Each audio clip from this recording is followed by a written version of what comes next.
어머님들이 가장 이제 고정관념 중에 하나는 내가 글쓰기를 하면 첨삭을 해줘야 된다라는 부담감이 있어요. 네. 사실은요, 이 초기 단계일수록 첨삭보다는 안녕하세요. 즐거운 초등 영어의 지니쌤입니다. 자, 오늘은 전문가 초대석 시간이에요. 그래서 장소미 선생님, 릴리쌤이라고 많이 알려져 있습니다. 선생님 모셨는데요. 선생님 잠깐 소개해 주실 수 있을까요? 네. 안녕하세요. 저 귀에 쏙쏙 들리는 영어 릴리TV를 운영하고 있고 초등완성 영어 글쓰기 로드맵의 저자 릴리쌤입니다. 안녕하세요. 네. 반갑습니다. 선생님 네. 나와주셔서 정말 감사합니다. 선생님이 지금 최근에 이렇게 글쓰기 책을 쓰셨거든요. 근데 제가 이 책을 읽어봤는데 어머님들이 가장 어려워하시는 게 사실 접근하기 어려워하시는 게 글쓰기예요. 라이팅이라고 하죠. 그래서 어머님들이 그거 굉장히 어려워하시는데 제가 이 책을 보니까 어머님들이 로드맵 잡기가 너무 좋으실 것 같아서 선생님을 모셨거든요. 그래서 제가 선생님께 몇 가지 좀 질문을 뽑아내서 어머님들한테 가정에서도 홈스쿨로 하실 수 있게끔 도와드리도록 하겠습니다. 자, 먼저 선생님, 영어 글쓰기 시작부터가 어머님들은 굉장히 두려워하시거든요. 아이들한테 뭐 리딩이나 다른 것들도 많이 고민을 하시지만 어떻게 시작하면 좋고, 그리고 그 글쓰기의 시작이라고 하는 게 어디인가요? 네. 그리고 주로 이제 글쓰기라고 하면 아무래도 어머님들이 항상 이렇게 긴 글, 에세이, 이런 것부터 먼저 생각을 하세요. 그런데 사실은 영어 글쓰기의 시작은 정말, 낮은 단계부터, 소위 말해서 알파벳부터 시작해서 쭉쭉쭉쭉 올라갈 수가 있거든요. 그래서 사실은 물론 영어 일기 쓰기나 뭐 영어 에세이처럼 쓰기만을 위한 활동을 해봐야지 라고 할 수도 있어요. 근데 사실은 그게 이제 집에서 지속적으로 이루어지기가 사실 쉽지가 않아요. 네.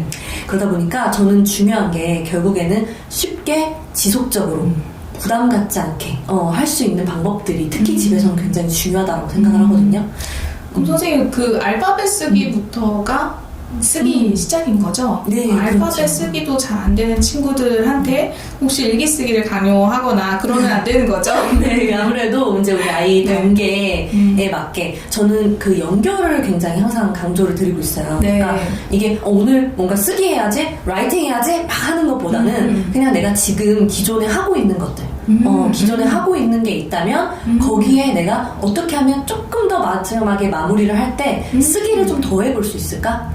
라는 걸로부터 시작을 하는 게 현실적이고 지속 가능하다라고 볼 수가 있을 것 같아요. 그래서 예를 들어서 우리 아이가 뭐 알파벳 단계다 라고 하면 아직까지는 사실 쓰기가 그렇게 중요한 단계는 아니잖아요. 그럼 많이 듣고 보고 읽고 하면서 한번 써보는 거를 조금 더 해볼까? 그래서 공부가 끝날 무렵에 한번 마지막에 살짝 터치해주는 느낌으로 파닉스도 마찬가지예요. 파닉스도 우리가 많이 듣고 파닉스 단어들 듣고 또 읽죠. 읽는 게 이제 훈련이니까 많이 읽고 듣고 사실 그게 무게중심에 가는 게 맞고요. 그 다음에 파닉스 배운 단어들을 한 번씩 써보면서 마무리를 할까? 이런 식으로 내가 지금 하고 있는 것들 뭐 리더스북이면 리더스북 초기 단계에서는 막 재밌게 듣고 읽고 사실 그게 제일 중요하거든요. 저도 쓰기가 중요하다라고 말하진 않아요. 듣고 읽고 하는 단계에서는 그것이 중요하고 다 하고 난 뒤에 마지막에 우리 한 문장 뽑아서 써볼까?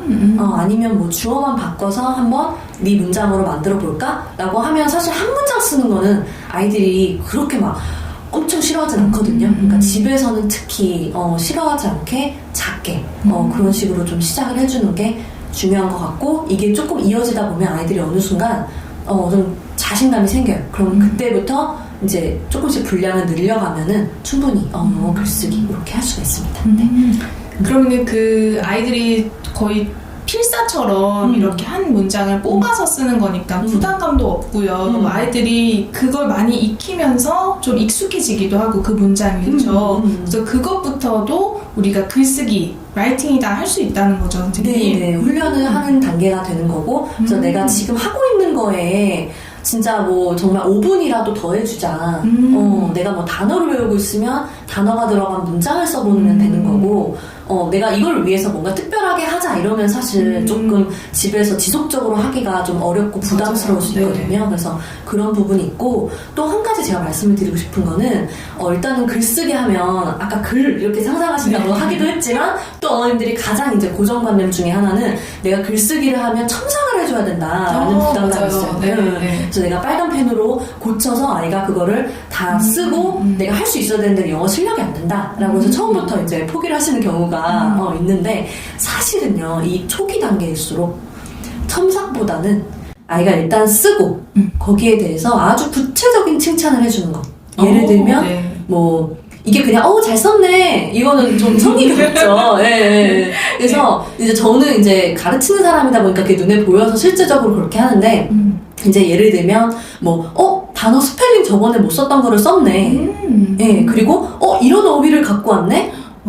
책에서 보고 이거를 따라 쓴 거네. 그럼 이거를 배웠네. 문장을 제대로 썼으면 문장 썼네. 구두점을 찍었네. 이런 식으로 좀 구체적으로 이렇게 좀 칭찬을 해주고 관심을 갖다 보면 아이가 한 줄씩 쓰면서 부담이 없어지거든요. 그럼 주어를 바꿨어요.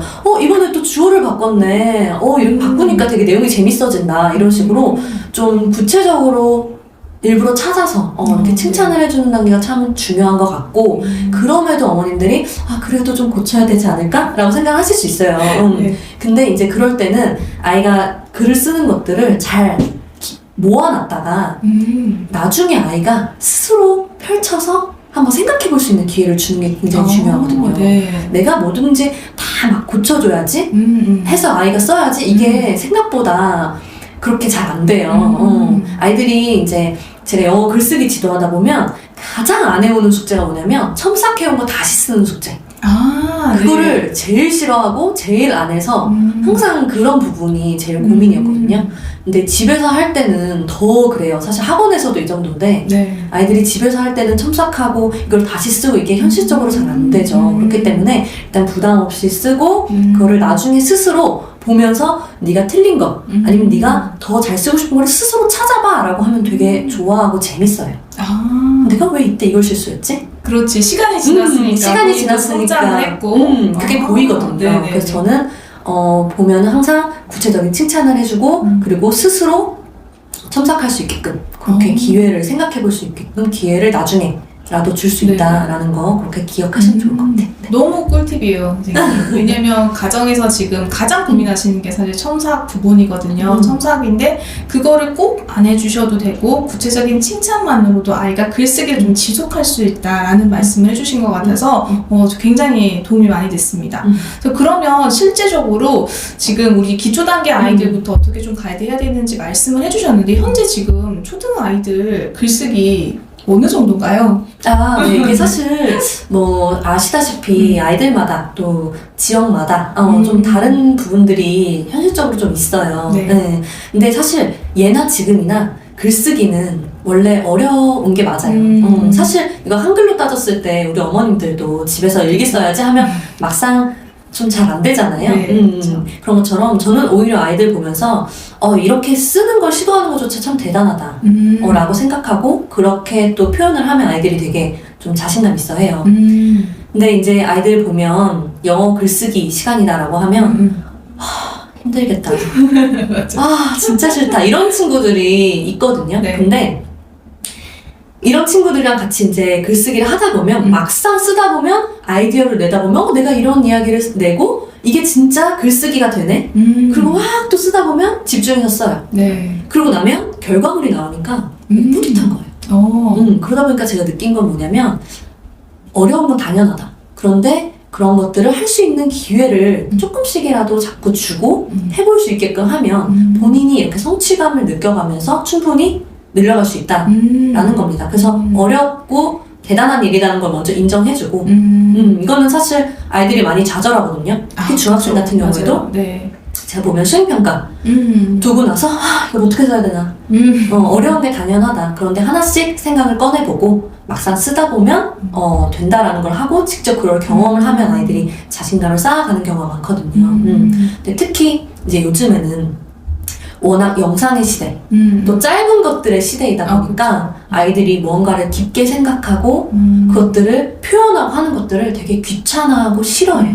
사실 영어 실력은 정말 많이 늘었거든요. 네. 대부분이. 요즘에 영어 실력은 아이들이 또 굉장히 똑똑해서 빨리 따라와요. 네. 근데 이제 이걸 생각해서 무언가를 고민하고 그거를 표현하고 이런 것들이 익숙하지 않고 또 그런 것들이 자꾸 방해되는 시대인 것 같아요. 그쵸, 맞아요. 그래서 저 같은 경우에는 집에서 이거를 뭐 글쓰기가 힘들다라고 하면 뭐 간단하게 뭐 책이나 아니면 짧은 뉴스 네. 이런 거라도 보고 같이 거기에 대해서 얘기해보고 좀 질문해보고 아이의 답변을 좀 받아보고 짧게라도 좀 그런 식으로 생각할 수 있는 그런 기회들을 조금씩 집에서 주는 것도 굉장히 중요하다라는 생각이 들었어요. 사실 지금 들으면서 든 생각은 이게 국어랑 일맥상통하잖아요, 영어가. 그래서 국어 글쓰기도 사실은 쓸 거리가 없어서 못 쓰는 친구들이 많거든요. 근데 영어 글쓰기도 마찬가지로 그 쓸 거리를 만들기 위해서는 대화가 좀 선행되어야겠다라는 생각이 좀 들었고, 네. 그리고 선생님이 지금 아이들 이게 어려운데도 불구하고 아이들이 막상 쓰고 나면은 결과물이 생겨서 뿌듯하다고 말씀하셨잖아요. 그것처럼 이게 사실은 그 스피킹처럼 라이팅도 아웃풋 영역이잖아요. 그러다 보니까 사실 가장 늦게 맞아요. 우리가 해야 되는 단계이기도 하고 그 단계에 도달했을 때 그 성취감은 정말 대단할 것 같아요. 그래서 그런 어떤 어려운 과정 그리고 하지만 그 결과물에 대해서 아이가 스스로 뿌듯해하는 그 과정들이 쌓이면은요 그 노트를 나중에 보면 굉장히 뿌듯할 것 같습니다. 네네네. 네, 맞아요.